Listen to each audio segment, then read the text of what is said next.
Lobos y Lobos. Muchos se estarán preguntando qué va a pasar con la segunda parte de Dune, que se postergó por la huelga de actores y guionistas, principalmente por los actores, hasta marzo de 2024, porque justamente los actores no podían salir a hacer declaraciones ni a desfilar por los medios, etcétera. Bueno, lo que puede pasar es esto. Primero vamos a hablar de qué se trata la segunda parte, tomando en cuenta la trama del libro. Someramente, no vamos a profundizar en esto, sí vamos a profundizar después en otros elementos del libro que también pueden ser tomados en cuenta, más profundos. Fuera de que Villeneuve hizo una versión bastante light del libro, tomando en cuenta que reconozco que el papel de Duncan Idaho está perfecto, es Duncan Idaho, que quitó cosas importantes como por ejemplo la conspiración de Peter Debris, está tomado muy desde lejos, o sea, no se profundizó en la conspiración creada por Peter Debris, por el el mental loco de los Harkonnen, es el que arma la intriga para la caída de la casa Atreides. Hay un montón de cosas que no tomo en cuenta, la famosa comida, donde todos dicen una cosa y piensan otra. O sea, hay elementos de Dune que son magistrales. Bueno, vamos a la trama, a la segunda parte. Habiendo huido del desierto, Paul está expuesto a altas concentraciones de especia melange y tiene visiones a través de las cuales se da cuenta de que tiene poderes significativos como resultado del plan de cría Bene Gesserit. Prevé futuros potenciales en los que vivirá entre los Fremen nativos del planeta antes de liderarlos en una santa yihad a través del universo conocido. Se revela que Jessica es la hija del barón Harkonnen, un secreto que la Bene Gesserit le ocultó. Después de ser capturado por los Fremen, Paul y Jessica son aceptados en la comunidad Fremen del Sietch Tabr y les enseñan a los Fremen la técnica de lucha Bene Gesserit. Paul demuestra su hombría matando a un Fremen llamado Jamis, que eso se ve en la primera parte al final, en una pelea ritual con el Kree Fremen que está hecho con el diente de un Shaiolu de un gusano. Y elige el nombre Fremen Muad'Dib, mientras que Jessica opta por someterse a un ritual para convertirse en una reverenda madre, bebiendo la venenosa agua de la vida. Embarazada de la hija de Leto, sin darse cuenta, hace que la niña no nacida, Alia, adquiera los mismos poderes en el útero. Paul tiene un amante Fremen Chani y tiene un hijo con ella, Leto II. Pasan los años y se manifiesta la poderosa presencia de Paul, que confirma a los Fremen que él es un Mesías profetizado, una leyenda plantada por la misionaria protectiva de la Bene Gesserit. Paul acepta la creencia de su padre de que los Fremen podrían ser una poderosa fuerza de combate para recuperar a Arrakis, pero también ve que si no los controla, su yihad podría consumir el universo entero. La noticia del nuevo líder Fremen llega tanto al barón Harkonnen como al emperador, mientras la producción de especia cae debido a sus incursiones cada vez más destructivas. El barón anima a su brutal sobrino Glossu Ravan a gobernar con mano de hierro, esperando que el contraste con su astuto sobrino, Feyd-Rautha, haga que este último sea popular entre la gente de Arrakis cuando finalmente reemplace a Ravan. El emperador, sospechando que el varón intenta crear tropas más poderosas que los Sardaukar para tomar el poder, envía espías para monitorear la actividad en Arrakis. Hawat aprovecha la oportunidad para sembrar dudas en el varón sobre los verdaderos planes del emperador, lo que pone aún más en tensión su alianza. Los Harkonnen habían capturado a Hawat y lo ponen a disposición del barón Harkonnen. No se olviden que Thufir Hawat era el Mentat de los Atreides y que falló en no darse cuenta que el Dr. Yueh los iba a traicionar. Gurney, que sobrevivió al golpe de Harkonnen y se convirtió en contrabandista, se reúne con Paul y Jessica después de una redada de los Fremen en su cosechadora.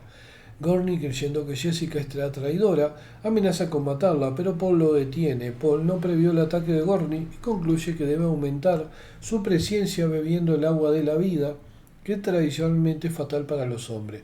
Paul cae inconsciente durante 3 semanas después de beber el veneno, pero cuando despierta tiene clarividencia a través del tiempo y del espacio. Es el Kwisatz Haderach, el objetivo final del programa de cría Bene Gesserit. Cabe aclarar que Paul se adelanta, él no, se adelanta por Jessica. Jessica, por el amor que tiene al Duque Leto Atreides, su concubino real, le da un hijo varón, cuando la Bene Gesserit le había ordenado que le diera una hija mujer, porque pensaban cruzarla después como si fueran dos gallinas o dos perros, con Feyrauta, el sobrino del varón. Y después de esa cruza, supuestamente debían tener un varón, y ahí sí eh, creará el Kwisatz Haderach. Pero este Kwisatz Haderach se le escapa de control porque es anterior a los planes de ellas y porque fue entrenado como una Bene Gesserit por su madre.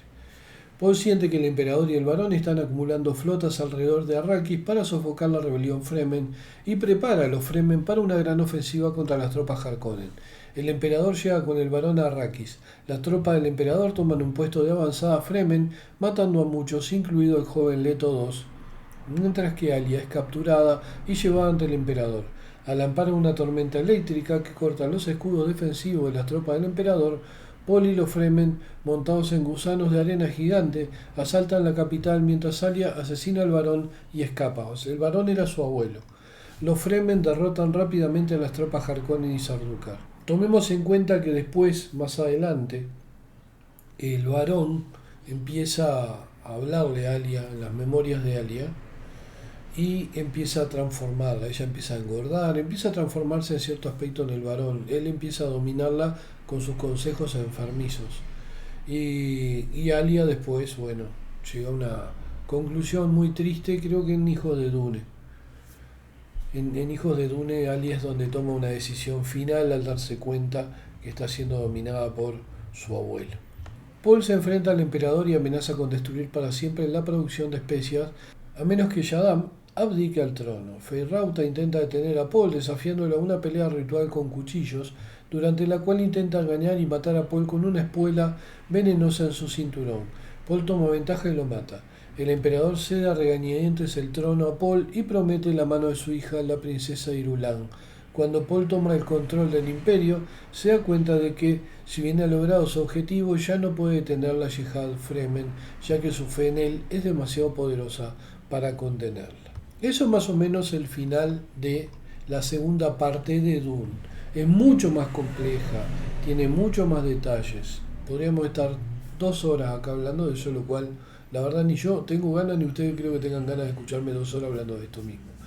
Pero sí es cierto que Villeneuve tiene un desafío con un libro tan complejo de ver qué deja y qué no deja, como pasó en la primera parte, que dejó afuera unas cuantas cosas, principalmente la desconfianza de Gurney, la desconfianza de Tufir y la desconfianza de Duncan, principalmente de Jessica, pensando que ella es una traidora. Bueno, vamos a hablar algunos detalles de Dune más atrás de la trama del libro. La serie Dune es un hito en la ciencia ficción. Herbert suprimió deliberadamente la tecnología en su universo para poder abordar la política de la humanidad en lugar del futuro de la tecnología de la humanidad.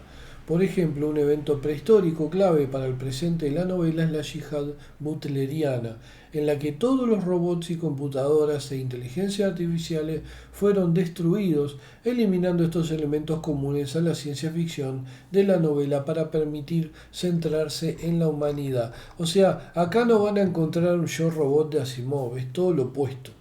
Dune considera la forma en que los humanos y sus instituciones podrían cambiar con el tiempo, pero Dune también fue llamada una mezcla de ciencia ficción blanda y dura, ya que la atención a la ecología es dura, la antropología y las habilidades psíquicas son más especulativas o blandas. Los elementos duros incluyen la ecología de Arrakis, la tecnología suspensora, los sistemas de armas y los ornitópteros, mientras que los elementos blandos incluyen cuestiones relacionadas con la religión, el entrenamiento físico y mental, las culturas, la política y la psicología. También en la parte dura podríamos hablar de los Tleilaxu, que van a aparecer en el segundo libro, y en el segundo libro, no en la segunda parte de Dune, sino en la segunda parte de Dune están, pero no se ven, están implícitos por los libros que vienen después, ya que ellos recuperan el cuerpo de Duncan y hacen un Gola que es un clon, una forma de clon. Lo que hacen los Tleilaxu es clonar, ellos mismos son clonados, por eso es otra parte dura. Usan la clonación para crear héroes, para recrear, o sea, para revivir, como quien dice, grandes generales y utilizarlos a favor de ellos, porque son unos compiladores naturales. Herbert dijo que la figura del Mesías de Paul se inspiró en la leyenda artúrica y que la escasez de agua en Arrakis era una metáfora del petróleo, así como del aire y el agua mismos, y de la escasez de recursos causada por la superpoblación. Cada capítulo de Dune comienza con un epígrafe extraído de los escritos ficticios del personaje la princesa Irulan, en formas tales como anotaciones en el diario, comentarios históricos, biografías, citas y filosofía. Estos escritos marcan el tono y proporcionan exposición, contexto y otros detalles destinados a mejorar la comprensión del complejo universo de Herbert. Los epígrafes también dan al lector la sensación de que el mundo sobre el que están leyendo está épicamente distanciado, ya que Irulan escribe sobre una imagen idealizada de Paul como si yo hubiera pasado a la memoria, lo cual sucedió. La cuestión es que también Dune tiene un universo persistente como el del Señor de los Anillos. Por eso para mí Dune es el Señor de los Anillos de la ciencia ficción. Referencias islámicas y de Oriente Medio en Dune hay un montón. Por ejemplo, debido a las similitudes entre algunos de los términos e ideas de Herbert y palabras y conceptos reales en el idioma árabe, así como los trasfondos islámicos y temas de la serie, se ha observado repetidamente una influencia del Medio Oriente en las obras de Herbert. En sus descripciones de la cultura y el idioma Fremen, Herbert utiliza tanto palabras árabes auténticas como palabras que suenan árabes. Por ejemplo, uno de los nombres del gusano de arena, Shai-Hulud, se deriva del árabe romanizado Sai-Hulud, cosa inmortal, o el árabe Sai-Hulud, viejo de la eternidad. El título del ama de llave Fremen, Yadun Mapes, está tomado del árabe romanizado Sadof, el término egipcio para un dispositivo utilizado para elevar agua. En particular, las palabras relacionadas con la religión mesiánica de los Fremen, implantada por primera vez por las Bene Gesserit, están tomadas del árabe, incluido Muad'Dib, del árabe Muad'Dib literalmente educador, o Usul, iluminado, Sharia, camino, y Shaitán, diablo o demonio. También al gusano le dicen Shaitán en algunas partes. Es probable que Herbert dependiera de recursos de segunda mano, como libros de frases e historias de aventuras en el desierto, para encontrar estas palabras y frases en árabe para los Fremen. No se olviden que no estaba Internet ni Wikipedia.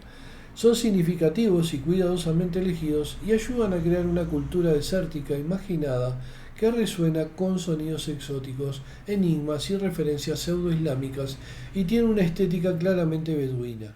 El tema de los beduinos por los nómades, etc. Como extranjero que adopta las costumbres de un pueblo que habita en el desierto y luego los dirige en calidad militar, Paul Atreides tiene muchas similitudes con el histórico Thomas Edward Lawrence. Su película biográfica de 1962, Loren de Arabia, también ha sido identificada como una influencia potencial.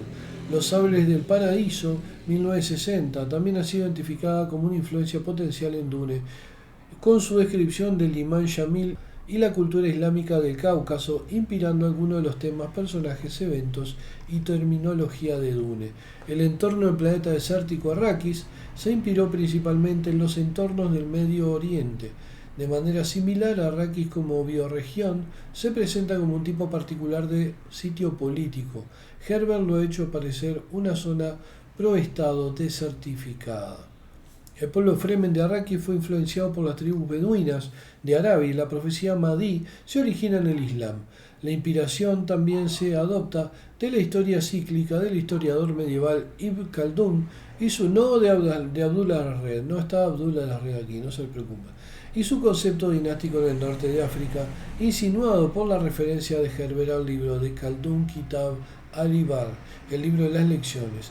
La versión ficticia de Kitab al-Ibar en Dune es una combinación de un manual religioso Fremen y un libro de supervivencia en el desierto. En Dune se diferencia muy bien la cultura empírica y pragmática de los Fremen contra la cultura aburguesada y hedonista del imperio. Incluso los Ardúcar, que son las superfuerzas especiales del emperador, están aburguesados, están amariconados, como bien dice. Además del árabe, Dune deriva palabras y nombres de una variedad de otros idiomas, incluido el hebreo, navajo, latino, holandés, el lanras, por ejemplo, Chakobsa, el idioma náhuatl de los aztecas, griego, persa, sánscrito, prana-bindu, prakta, ruso, turco, finlandés e inglés antiguo.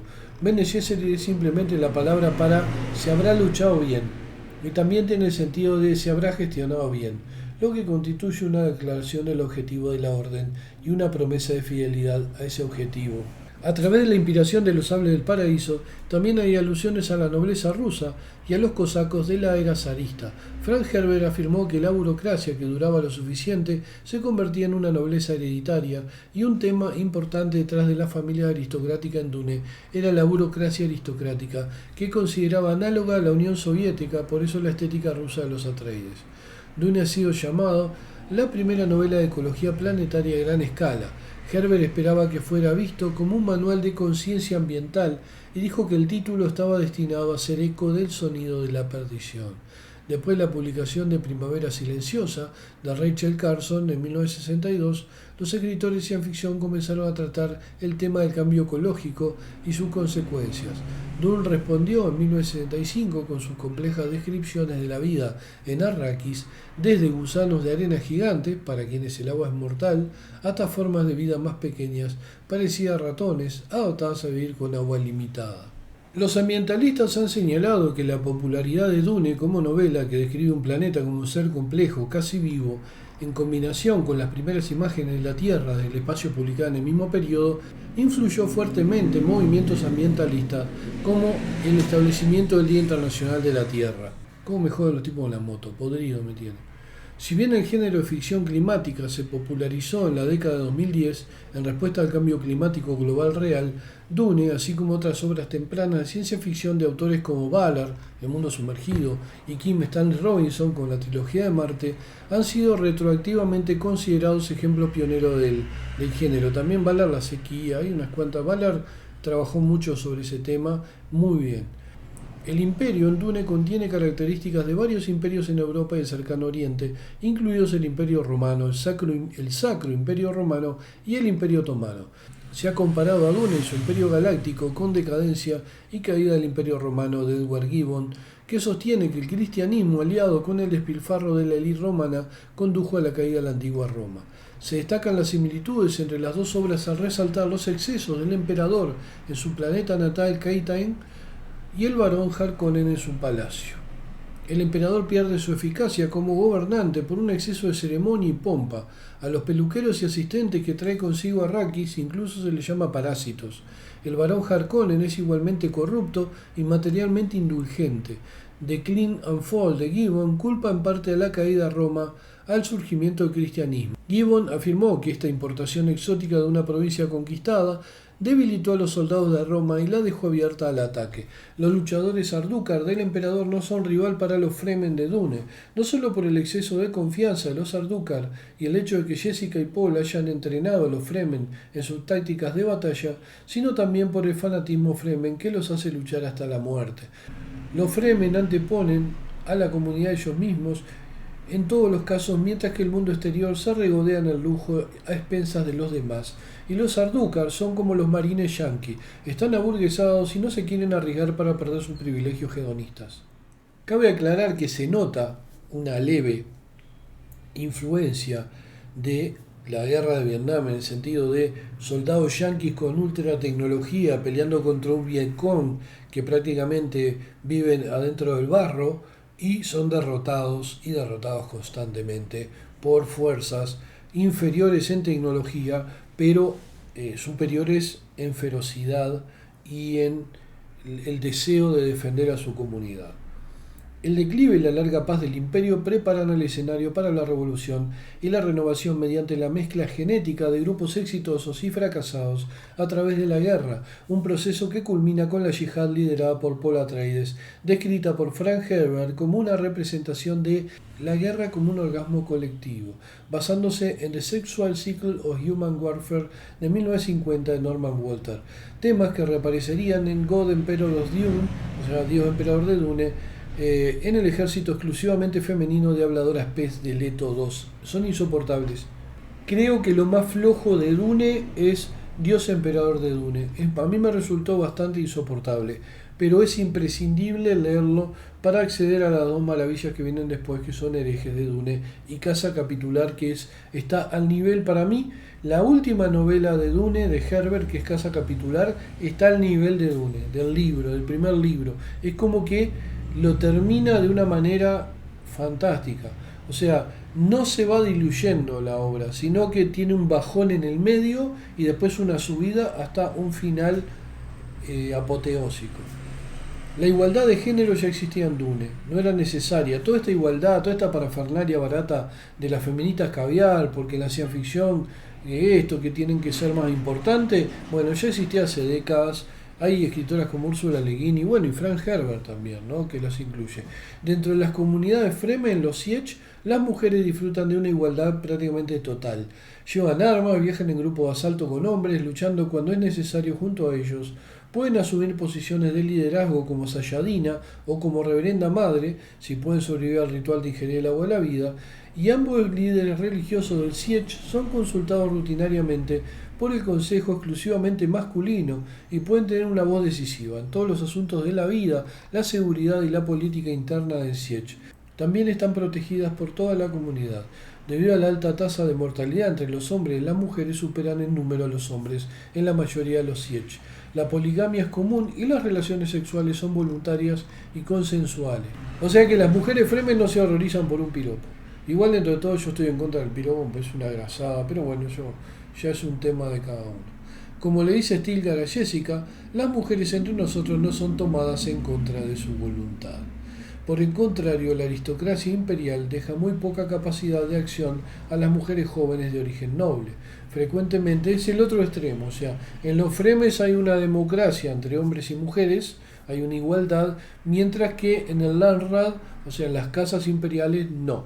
Frecuentemente, entrenadas por la Bene Gesserit, las mujeres de las casas imperiales son criadas para, eventualmente, casarse con otros aristócratas. Los matrimonios entre casas mayores y menores son herramientas políticas para forjar alianzas o curar viejas enemistades. Las mujeres tienen muy poca voz al respecto. Muchos de estos matrimonios son silenciosamente manipulados por la Bene Gesserit para producir descendencia con algunas características genéticas necesarias para el programa de reproducción humana de la hermandad. Además, estas hermanas de alto rango estaban en posición de influir sutilmente en las acciones de sus maridos, de manera que pudieran mover la política del imperio hacia los objetivos Bene Gesserit. Después hay un personaje muy importante que es un conspirador, que es un eunuco imperial, que su esposa es una Bene Gesserit y no se sabe quién maneja a quién. O sea, tiene cosas muy interesantes y personajes muy tridimensionales. La prueba de humanidad con Jabbar, la del es administrada por la orden femenina Bene Gesserit, pero rara vez a los hombres. A Paul, Guy Ugele-Moyan, que es la líder de las Bene Gesserit, le aplica la prueba de humanidad de Gon Jabbar cuando empieza la Dune, tanto en la de Lynch como en la de la miniserie horrible que parecía murguista, no, directamente no la tomo en cuenta. Para mí eso no es Dune, eso es como una especie de Star Wars barata. Parece algo de Kathleen Kennedy. O las Bene Gesserit aparentemente han dominado el inconsciente y pueden jugar con las debilidades inconscientes de otros usando la voz. Sin embargo, su programa de reproducción busca un Kwisatz Haderach macho. O sea, ellas tienen una especie de ruido que llaman la voz, donde le dan órdenes a la gente débil y ésta obedece. Su plan es producir un hombre que pueda poseer una memoria racial completa, tanto masculina como femenina, y mirar dentro del agujero negro en el inconsciente colectivo que ellas temen. Las mujeres solamente pueden ver en sus ancestros femeninos y en teoría un Kwisatz Haderach podría ver en la conciencia colectiva de hombres y mujeres. Hasta el momento previo a Paul Atreides, ningún hombre pudo sobrevivir a la ingesta de agua de la vida. El acercamiento de Paul al poder requiere consistentemente su educación bajo la matriarcal Bene Gesserit, que opera como un gobierno en la sombra, que domina desde hace mucho tiempo detrás de todas las grandes casas y sus matrimonios o divisiones. Jessica lo entrena en el camino Bene Gesserit, que incluye el Prana Bindu en el control de nervios y músculos y percepción precisa. Hay una especie de yoga, meditación, hay un montón de cosas así. Paul también recibe entrenamiento mental, lo que lo ayuda a prepararse para ser un tipo de Kwisatz Haderach andrógino, una reverenda madre masculina. O sea, Los Mentat, ¿qué pasa? Cuando la yihad butleriana, porque los robots y las IA habían dominado a la raza humana, entonces los humanos que siguen a Butler combaten y derrotan y destruyen hasta la última máquina inteligente. O sea, en este universo que es por el año 10.000 y pico, está prohibido construir o utilizar máquinas inteligentes. Prohibido con pena de muerte. Entonces, obviamente necesitan computadoras y para eso entrenan a personas desde la infancia para hacer computadoras humanas a las que llaman Mentat. Bueno, a Paul se lo entrenó con esas técnicas también. Paul tiene todas las técnicas posibles, tanto de combate, porque lo entrenaron Gurney y Duncan, tanto las de Mentat entrenado por Tufir y las de Bene Gesserit entrenado por su madre. Y después tiene todos los códigos de moral de los Atreides, de su padre, de Leto, que son muy firmes, son de los más firmes que hay en las casas del Lanrad. En una prueba, Bene Gesserit, al principio del libro, que es lo que le hablaba, se da a entender que las personas son generalmente inhumanas en el sentido de que anteponen irracionalmente el deseo al interés propio y la razón. Esto aplica a la filosofía de Herbert de que los humanos no son creados iguales, mientras que la igualdad de justicia y la igualdad de oportunidades son ideales más elevados que la igualdad mental, física o moral. A lo largo del ascenso de Paul al estado sobrehumano, sigue una trama común a muchas historias que describen el nacimiento de un héroe. Se le imponen circunstancias desafortunadas. Después de un largo periodo de dificultades y exilio, se enfrenta y vence la fuente del mal en su historia. No es representativa una tendencia de la ciencia ficción yankee de la década de los 60 que presenta un personaje que alcanza un estatus divino a través de medios científicos. Paul Atreides obtiene un nivel de omnisciencia que le permite apoderarse del planeta y la galaxia y hace que los Fremen de Arrakis lo adoren como un dios. El autor Frank Herbert dijo en el 79: la conclusión de la trilogía de Dune es cuidado con los héroes. Es mucho mejor confiar en tu propio juicio y en tus propios errores. Y agregó en 1985, Dune apuntaba a toda esta idea del líder infalible porque mi visión de la historia dice que los errores cometidos por un líder o cometidos en nombre de un líder son amplificados por los números que lo siguen. Herbert, con los superpoderes de Paul, diferencia a los héroes de Dune de héroes anteriores como Superman. A diferencia de los superhéroes anteriores que adquieren sus poderes de forma repentina y accidental o por haber nacido en otro planeta y venir a un planeta donde lo que allá es una cosa, acá es otra, o sea, lo que allá es normal, acá es fuerte o es superfuerza, los de Paul son el resultado de un progreso personal lento y doloroso. A diferencia de otros superhéroes de la década de los 70, que son la excepción entre la gente común y corriente en sus respectivos mundos, los personajes de Herbert desarrollan sus poderes mediante la aplicación de filosofías y técnicas místicas. Para Herbert, la persona común y corriente puede desarrollar increíbles habilidades de lucha, Fremen, espadachines, ginás, Bene Gesserit y Sardaukar, o habilidades mentales, Bene Gesserit, Mentats, los navegantes de la cofradía, etc. Al principio de su carrera periodística, Herbert conoció el Zen gracias a dos psicólogos junguianos, Ralph e Irene Slattery, quienes le dieron un impulso crucial a su pensamiento. Las enseñanzas Zen tuvieron en última instancia una influencia profunda y continua en el trabajo de Herbert. A lo largo de la serie Dune, y particularmente en Dune, Herbert emplea conceptos y formas tomadas del budismo Zen, y a los Fremen se les conoce como seguidores de Zen-Suni, y muchos de los epígrafes de Herbert contienen un espíritu Zen. Frank Herbert escribió: lo que me agrada especialmente es ver los temas entrelazados, las relaciones de imágenes en forma de fuga, que reproducen exactamente la forma en que Dune tomó forma. Válgame la redundancia, Herbert. Con una litografía de Escher me involucro en temas recurrentes que se convierten en paradojas. La paradoja central se refiere a la visión humana del tiempo. ¿Qué pasa con el don de presciencia de Pablo? La fijación presbiteriana. Para que el oráculo de Delfos funcione, debe enredarse en una red de predestinación. Sin embargo, la predestinación niega las sorpresas y de hecho establece un universo matemáticamente cerrado, cuyos límites son siempre inconscientes y siempre encuentran lo indemostrable. Es como un koan, un rompecabezas zen. Es como si el cretense Epímenes dijera: todos los cretenses son mentirosos. Esta fue una frase de Frank Herbert. Dune ha sido citada regularmente como una de las novelas de ciencia ficción más vendidas del mundo. Arthur Clarke describió Dune como único y escribió: "No conozco nada comparable excepto El Señor de los Anillos". Y esto es lo que yo les comentaba, que Dune es El Señor de los Anillos de la ciencia ficción y El Señor de los Anillos es el Dune de la fantasía. Dune fue descrito como uno de los monumentos de la ciencia ficción moderna por el Chicago Tribune, y el famoso escritor y crítico y arqueólogo aficionado Schuyler Miller llamó a Dune uno de los hitos de la ciencia ficción moderna, una hazaña asombrosa de la creación. Es que es una hazaña, es una obra monstruosamente grande, importante, llena de detalles, etc. Dune ha sido muy influyente e inspiró numerosas novelas, música, películas, televisión, juegos y cómics. Se considera una de las novelas de ciencia ficción más grandes de todos los tiempos, y numerosas obras de ciencia ficción modernas como Star Wars deben su existencia a Dune. ¿Qué más podemos hablar de Dune? Yo creo que con todo esto que les he suministrado, si no leyeron Dune, tienen que ir corriendo a leerlo, pero al margen de eso van a poder entender que puede pasar con la segunda parte de Dune. ¿Qué puede pasar?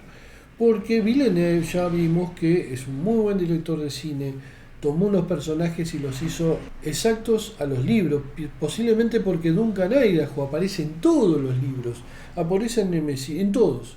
O sea, incluso en el último es el personaje más importante. Se podría decir que es el personaje más importante de Dune, y que estaba muy encariñado con él Frank Herbert, porque lo incluye en todos los libros, tanto en una etapa de niño como porque siempre es un gola. O sea, no se olviden que Duncan muere contra 19 o 20 Sardaukars combatiendo, los mata a todos esos antes de que el resto, que era un pelotón, lo mate a él, y que era una bestia, era el mejor espadachín, el mejor guerrero de todo el mundo, y que es un desperdicio la muerte de él para incluso las Bene Gesserit. Y por eso los Tleilaxu roban el cuerpo para después clonarlo una y otra vez, hasta que después las Bene Gesserit consiguen tener los tanques Axolotl para clonar ellas mismas a Duncan y volverlo como una herramienta de guerra de su orden. Espero que este video les haya gustado, den me gusta, sigan el canal, compartan. До свидания.